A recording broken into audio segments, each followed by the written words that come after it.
Welcome to all.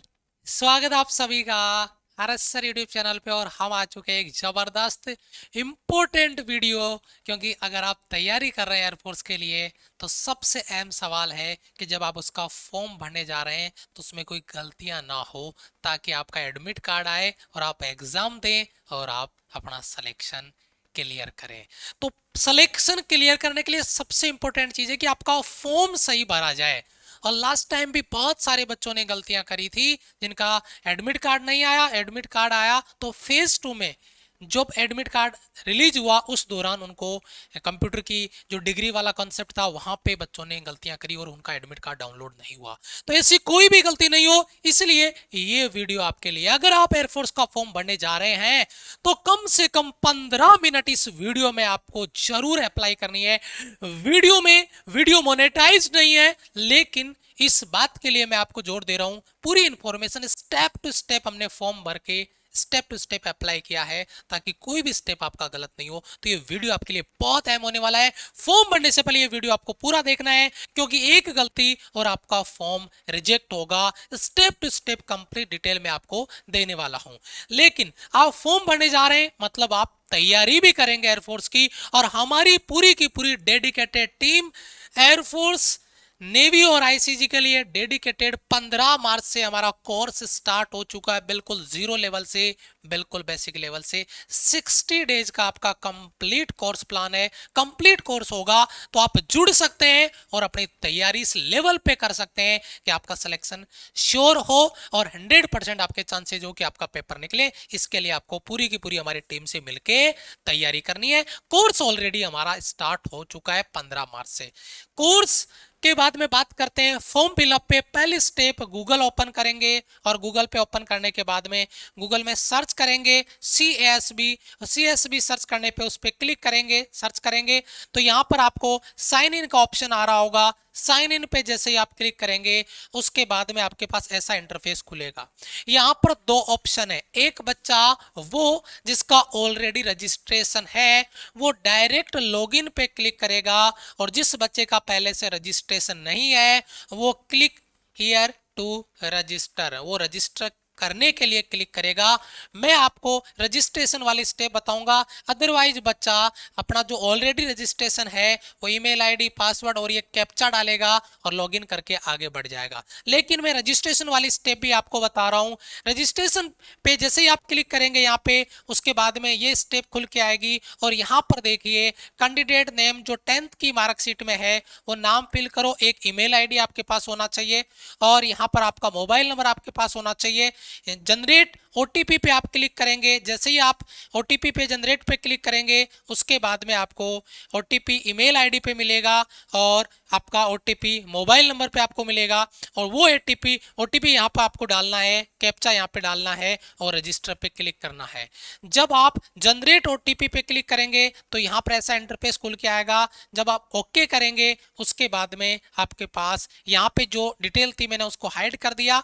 ये आपका OTP आया उसको फिल किया, ये कैप्चा डाला, रजिस्टर किया और क्लिक कर दिया। अब मेरे पास मेरी ईमेल आईडी भी, मेरा रजिस्ट्रेशन हो चुका है, मेरा पासवर्ड क्लियर मैंने कर लिया, कैप्चा डाला और लॉगिन कर लिया। और लॉगिन करने के बाद में ये स्टेप आ रही है।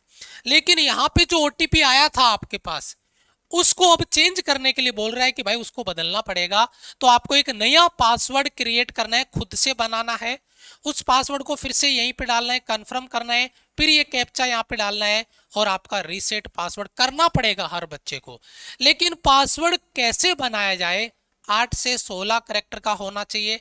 करेक्टर में जो स्पेशल केस है, लोअर केस है, अपर केस है, करेक्टर है, जैसे ये आपका 8 है ना, आपका परसेंटेज है, एंड है, ये आपके करेक्टर उसमें आएंगे तो ही वो लेगा। ये पासवर्ड आपको खुद को बनाने पड़ेंगे और 8 से 16 करेक्टर का होना चाहिए। यहाँ पे ध्यान से, और जो पासवर्ड डालो प्लीज उसको लिख के रखना, बच्चा भूल जाता है, प्लीज इसको लिख के रखना। एग्जाम टाइम पे जब एडमिट कार्ड आता तब बहुत चैलेंज आपको आता है। अगर मैं यहाँ पे बात आपकी करता हूं, जैसे ही आप इस पे क्लिक करेंगे, लॉगिन करेंगे, यहाँ पर देखिए रीसेट पासवर्ड के अगले ऑप्शन पे जाएंगे, पासवर्ड रीसेट होंगे, आपके सामने जो आपका इंस्ट्रक्शंस है वो ओपन होंगे। आप इनको ऊपर स्क्रॉल करेंगे पढ़ने की जरूरत नहीं है, अगर आप पढ़ना चाहो तो पढ़ सकते हो, बाकी सारी चीजें मैं स्टेप टू स्टेप आपको बताने वाला हूं। जैसे ही स्क्रॉल करेंगे उसके बाद में टिक मार्क करेंगे, चेक करेंगे, कंफर्म टू रजिस्ट्रेशन करेंगे, तो आपके सामने जैसे आप कंफर्म करेंगे ऐसा स्टेप आपका खुल के आएगा। और यहाँ पर अगर मैं बात करूं, यहाँ पे कुछ इंफॉर्मेशन हैं जो यहाँ पर आपको फिल की गई है। मान लीजिए यहाँ पर आपका नेम आ गया, फादर्स नेम आ गया, डिटेल आ गया, डीओबी आ गया। और यहाँ पर अगर अपन बात करते हैं यहाँ पे जैसे का आर यू सर्विंग एनसी या एनसी ऑफ आईएफ, आप हम नहीं कर रहे हैं सर्विस एयरफोर्स में, नो करना है। आपकी 10th की मार्कशीट यहाँ पर आपको अपलोड करनी है और उसके बाद में आगे बढ़ना है। यहाँ पर जो डिटेल आपने डाली है वो डिटेल आपने फिल कर दी है, उनको आपने हाइड कर दिया है। और जो भी डिटेल आपका पूछ रहा है, candidate mother name, email ID, mobile number, सारी डिटेल यहाँ पे आपको डालनी है और उसके बाद में आगे बढ़ जाना है। यहाँ पे जैसे ही आप क्लिक करोगे ये आपका कंफर्मेशन आएगा। कंफर्मेशन को जैसे आप सबमिट करोगे, सबमिट करने के बाद में ऐसी डिटेल आपके सामने खुल के आएगी। क्वालिफिकेशन डिटेल 10+2 है तो ये वाला सेलेक्ट करें, 3 ईयर का डिप्लोमा है तो ये, 2 ईयर का वोकेशनल कोर्स है तो ये, मैं इसको चेक करता हूं, क्लिक करता हूं और क्लिक करने के बाद में सेव एंड कंफर्म करूंगा। तो जैसे ही मैं 12th को चेक करके सेव एंड कंफर्म करूंगा तो यहां पर मेरे सामने देखो मैंने यहां पे चेक कर दिया है। और यहां पे जैसे ही मैं कंफर्म करूंगा, have you been declare as pass in 10+2 intermediate equivalent 50%, यानी 50+50+ आपका स्कोर है, इंग्लिश में 50+ है तो आपको कंफर्म करना पड़ेगा यस, तभी तो आप फॉर्म भर पाओगे। नो कर दिया तो आपको यहीं पे कैंसिल कर देगा, भाई आप एलिजिबल ही नहीं है। तो इसको यस करेंगे, चेक करेंगे, सेव एंड कंफर्म करेंगे। देखो मैंने यस किया यहाँ पे, है ना।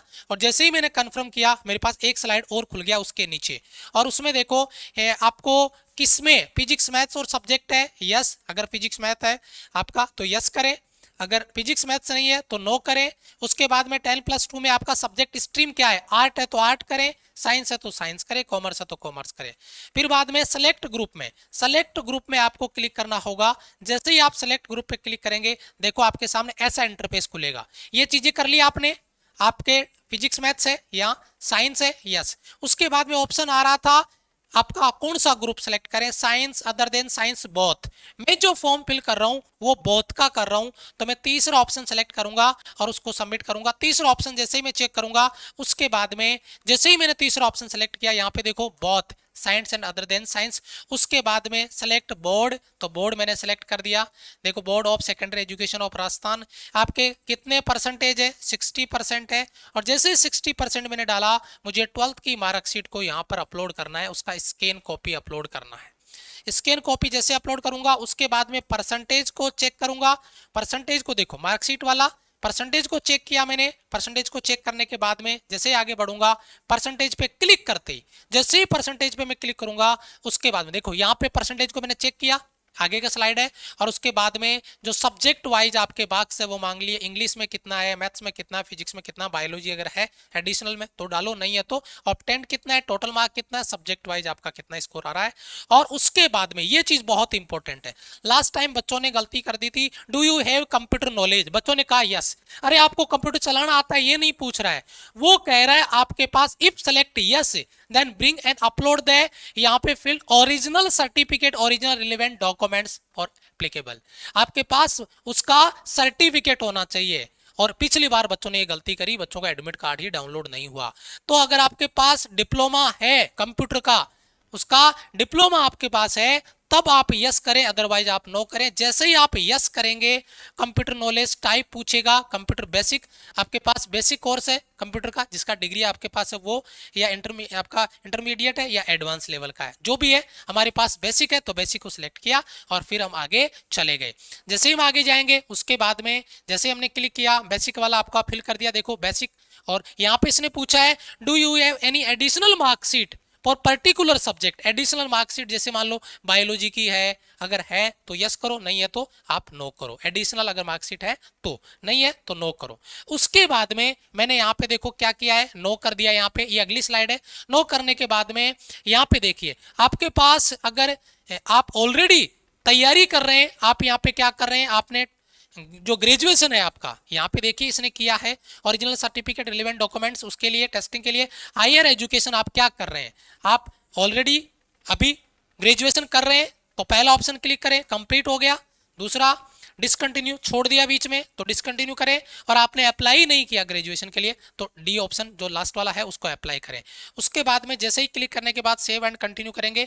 सेव एंड कंटिन्यू करने के बाद में आपको कम्युनिकेशन आपका जो डिटेल है वो पूछेगा, यहाँ पर आपका एड्रेस पूछेगा, उसको फिल करना है जैसे मैंने यहाँ पे फिल किया है। हाउस नंबर, स्टेट, तहसील, nearest police station, pin code number, है ना, country, district, village, town, post आपका ऑफिस का एड्रेस, और ये चीजें आधार नंबर, यहाँ पे आधार नंबर आप डालेंगे, ठीक है, और ये डिक्लेरेंस को ओके करेंगे। उसके बाद में अगली स्लाइड ये आएगी आपकी, है ना, यहाँ पे आपने आधार नंबर अपना डाल दिया, ये डिटेल डाल दी, और डिटेल फिल करने के बाद कम्युनिकेशन एड्रेस में जैसे आप डालेंगे सेव एंड कंटिन्यू करेंगे, अगली स्लाइड पे जाएंगे। उसके बाद में आपको एडिशनल डिटेल में फिजिकल आपकी डिटेल मांगेगा, आपकी हाइट कितनी है वो मांगेगा, और जैसे आप हाइट फिल करेंगे उसके बाद में आपका हाइट फिल करने के बाद में यहाँ पे बहुत सारी इंफॉर्मेशन मांगी है एडिशनल डिटेल में कि आपको कोई एनसीसी का सर्टिफिकेट है, यस नो जो भी है, ये डिटेल आप देख लीजिए। इन डिटेल में जो भी इंफॉर्मेशन आपके पास है तो ही यस करना, अदरवाइज आपको नो करना है। यहाँ पे देख लेना है do you have any qualification in आपका कैटरिंग में, ये जो इंफॉर्मेशन ले रहा है कि इस इंफॉर्मेशन में आपके पास अगर कोई इंफॉर्मेशन है तो यस डालना, अदरवाइज आपको नो करना है।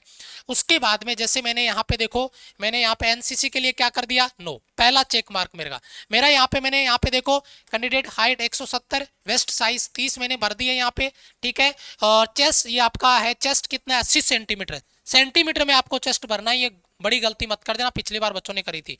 शू साइज आपके जूते का नंबर कितना है वो डालना है। मैंने एनसीसी का सर्टिफिकेट नो कर दिया है। उसके बाद में देखो मैं आगे गया, एनसीसी वाला सर्टिफिकेट मैंने नो किया यहाँ पे। उसके बाद में जितनी भी डिटेल मेरे को पूछ रहा है मैंने no no no no no fill किया है। लेकिन एक चीज यहाँ पर आप देख रहे होंगे, और वो चीज मैंने जो यस किया है वो क्या है, language none other than English और हिंदी, तो आपने कहा यस, और यस करने पे स्पेसिफाई लैंग्वेज है, कोई राजस्थान से है तो राजस्थानी, हरियाणा से तो हरियाणवी, है ना, गुजरात से तो गुजराती, वो डाल सकता है इसमें, स्पेसिफिक लैंग्वेज यहाँ पे फिल करेगा। और अगली स्लाइड पे जैसे मैं राजस्थान से हूँ, राजस्थानी मैंने भर दिया। उसके बाद में आपका जो मेडिकल हिस्ट्री है उसमें यहाँ पर जो आपको कि कैंडिडेट की जो मेडिकल हिस्ट्री है, अगर आपको कुछ इन्फॉर्मेशन यहाँ पे है, फीमेल आपका फैमिली मेडिकल हिस्ट्री है तो वो डाल सकते हैं, यहाँ पर मैंने उसको खाली रखा है। उसके बाद में यहाँ पर देखिए फोटो और सिग्नेचर का ये डेमो है, इस तरीके का फोटो आपका होना चाहिए, नाम होना चाहिए, डीओबी उस पर लिखा होना चाहिए स्लेट पे, ऐसे डायरेक्ट कंप्यूटर से चिपकाने से नहीं चलेगा, स्लेट पे लिख के नाम और आपका डीओबी, ठीक है। और उसके बाद में आपका सिग्नेचर इस तरीके से होना चाहिए, थंब आपका इंप्रेशन इस तरीके से होना चाहिए, और ये आपका पेरेंट सिग्नेचर, ये किसका है, पेरेंट सिग्नेचर इस तरीके से आपका होना चाहिए। ये सैंपल है, इस सैंपल के हिसाब से फॉर्म भरना है, नहीं तो दिक्कत होगी। और ये चीजें फिल करने के बाद जब आप ओके करोगे, सबमिट क्लिक करोगे, चेक करोगे, तो यहाँ पे आपके फोटो, थंब, इंप्रेशन, ये सारी इंफॉर्मेशन यहाँ पर आपको फिल करनी है, सबमिट करना है। सबमिट करने के बाद में आपको एग्जाम सिटी की प्रेफरेंस आपको देनी है, पहला, दूसरा, तीसरा, चौथा, पांचवा, जैसे मैंने यहाँ पे भरा है, मैं देखो यहाँ पे भर रहा हूँ, पहला सिटी मेरा राजस्थान, दूसरा भी मैंने राजस्थान, तीसरा दिल्ली, है ना, उत्तर प्रदेश, बिहार ये डाला है, राजस्थान में जयपुर, राजस्थान में जोधपुर डाल दिया, दिल्ली में दिल्ली एनसीआर डाल दिया, उत्तर प्रदेश में कानपुर डाल दिया, बिहार में गया, जो भी आपके नजदीक में पड़ता है, ये एग्जाम सेंटर के लिए आपने डाला है। फिर उसके बाद में फेज 2 के लिए कौन से एससी पे जाएं वो आप डाल सकते हैं, जैसे मैंने अंबाला डाला है, पहला, दूसरा आपका यहाँ पे आ जाएगा, ठीक है, कानपुर हो गया, तीसरा मैंने सिकंदराबाद डाल दिया, चौथा आपका गुवाहाटी हो गया, पांचवा जोधपुर हो गया, छठवा आपका बियटा हो गया, और यहाँ पे बेंगलुरु हो गया। तो ये प्रेफरेंस आपको डालनी है ताकि उसके हिसाब से आपको फेज 2 का एडमिट कार्ड मिले। ये चीजें आप जब फिल करेंगे, सेव एंड कंटिन्यू करेंगे, उसके बाद में देखिए यहाँ पे आपने जो डिटेल भरी है रिव्यू करने के लिए, अब ये जो डिटेल आपने भरी है इसको क्रॉस चेक करें। बच्चा फॉर्म सबमिट करने से पहले दुकान वाला, कैफे वाला जल्दीबाजी करेगा, मेरे भाई 10 मिनट लगा लेना, इसको एक बार रीचेक कर लेना। मैं फिर कहता हूं बच्चा फोन करके रोता है, और ये 10-12 मिनट का वीडियो मैं इसीलिए बना रहा हूं, जरूरत नहीं थी, लेकिन जरूरत इसलिए कि जब बच्चा फॉर्म ही रिजेक्ट हो जाएगा तो फिर तैयारी करके क्या फायदा। तो प्लीज इसको रिव्यू पूरा करना कि जो जो डिटेल आपने भरी है वो सही भरी है। ये रिव्यू के लिए आपके सामने स्क्रीन पे आएगा, स्क्रोल करते जाना, रिव्यू जो जो चीजें आपने बताई है, ड्राइविंग लाइसेंस है, ड्राइविंग आती कि नहीं आती, हिंदी इंग्लिश जो भी है, वो जो चीज आपने भरी है, यहाँ पे आपने जो कट मार्क है, एडिशनल मार्क है, एक कट मार्क ऑन हैंड, जो आपने डिटेल भरी थी वो सारा आपका जो आपने प्रेफरेंस दिया वो सारी चीजें यहाँ पर आ गई है, एड्रेस वगैरह आपका आ गया है, उसको कंफर्म कर लें। चेस्ट है, वेस्ट साइज है, शू साइज है, सारी डिटेल आपकी यहाँ पर आ गई है। उसके बाद में यहाँ पे देखो स्टेट वगैरह, एड्रेस वगैरह आ गया है, ये आपका सिग्नेचर आ गया है ना, पेरेंट सिग्नेचर आ गया, थंब आ गया है, यहाँ पर आपकी फोटो आएगी, और यहाँ पे खाली जगह रहती है, जो जब आप एडमिट कार्ड डाउनलोड करते हो ना, तो वहाँ पे जब एग्जाम देने जाते हो तो यहाँ पे वो फोटो चिपकाया जाता है, वो यही जगह होती है। उसके बाद में आपको प्लेस भरना है ना। जैसे मैंने यहाँ पे अगली स्लाइड पे मैं जाता हूँ, मैंने प्लेस जयपुर भर दिया है। उसके बाद में डाउनलोड ड्राफ्ट एप्लीकेशन, और पेमेंट करने के लिए इसको ओके करना है। और ये आपका ड्राफ्ट एप्लीकेशन डाउनलोड कर सकते हैं। पेमेंट के लिए कंटिन्यू आपको करना है। जैसे आप पेमेंट के लिए कंटिन्यू कर लेंगे, यहाँ पर आपके सामने डिटेल्स आ जाएगी एक बार कंफर्म डिटेल के लिए। ये जो डिटेल है वो सारी डिटेल इंपॉर्टेंट है। उसके बाद में जैसे आप कंफर्म करेंगे डिटेल को, तो यहाँ पर आपके सामने पेमेंट के लिए मेथड आपको पूछेगा, कौन सा पेमेंट मेथड आप यूज कर रहे हैं। जैसे ही आप पेमेंट मेथड यहाँ पे सेलेक्ट करेंगे, यहाँ से सेलेक्ट करेंगे, उसके बाद में पे क्लिक करेंगे, और आप ये स्लाइड क्रेडिट कार्ड से, इंटरनेट आपका बैंकिंग है, जो भी आप पेमेंट कर रहे हैं, जो भी आप क्रेडिट कार्ड वगैरह डिटेल उस पर डालेंगे, मेक पेमेंट करेंगे, पेमेंट आपका होगा कंप्लीट और आपका फॉर्म फिल हो जाएगा। ये जो मैंने इंफॉर्मेशन दी है उसको फॉलो करते हुए आप फॉर्म भरें। कैफे वाले के भरोसे मत सोच जाना, वीडियो पूरा देख के जाना। और कैफे वाले से जब फॉर्म भरवा रहे हो तो इसके हिसाब से आपको फॉर्म भरवाना है। कोई भी डाउट रहता तो वीडियो को पॉज करें, रोकें और उसको क्लियर करें, उसके बाद में आप फॉर्म को अप्लाई करें। अब फॉर्म भर दिया तो तैयारी भी करनी है, और तैयारी ऐसी करनी है कि सिलेक्शन हो। उसके लिए हमारी टीम ने डेडिकेटेड 15 मार्च से आपका कोर्स प्लान कर दिया है, आपका एयरफोर्स का, बिल्कुल बेसिक से, जीरो लेवल से। और वहां पे topic wise practice, mix practice, concept आपका क्लियर हो रहा है ना। वाईटी पे प्रैक्टिस क्लासेज आपकी हो रही है। यहाँ पे एग्जाम से पहले एग्जाम का फील आपको दिया जा रहा है। एग्जाम से पहले एग्जाम कट ऑफ के साथ में, सेक्शनल कट ऑफ के साथ में प्रैक्टिस होगी। तो ये आपका लाइव बैच है, और ये आपका स्मार्ट वर्क, यानी टाइम कम है तो आपको मॉक टेस्ट लगाने के लिए, कॉन्सेप्ट नोट्स के लिए डायरेक्ट आपको नोट्स मिल जाए, मॉक टेस्ट मिल जाए, जिससे टाइम बचे और ज्यादा से ज्यादा आप इफर्ट उसमें डाल सके प्रैक्टिस में। ये हमारा हेल्पलाइन नंबर है। अभी भी अगर आपका कोई डाउट रहता है तो आप दिए गए हमारे हेल्पलाइन नंबर पे कॉल कर सकते हैं और अपना डाउट क्लियर कर सकते हैं। उम्मीद करता हूं कि इस वीडियो में दी गई इंफॉर्मेशन आपके लिए बेनिफिशियल रही होगी। कमेंट करके जरूर बताना कि सर ये वीडियो मैंने देख लिया है और अब मैं फॉर्म भरने जा रहा हूं। अगर फॉर्म भर दिया है तो कंफर्म जरूर कमेंट बॉक्स में करना। Thank you so much, love you all, bye bye, जय हिंद।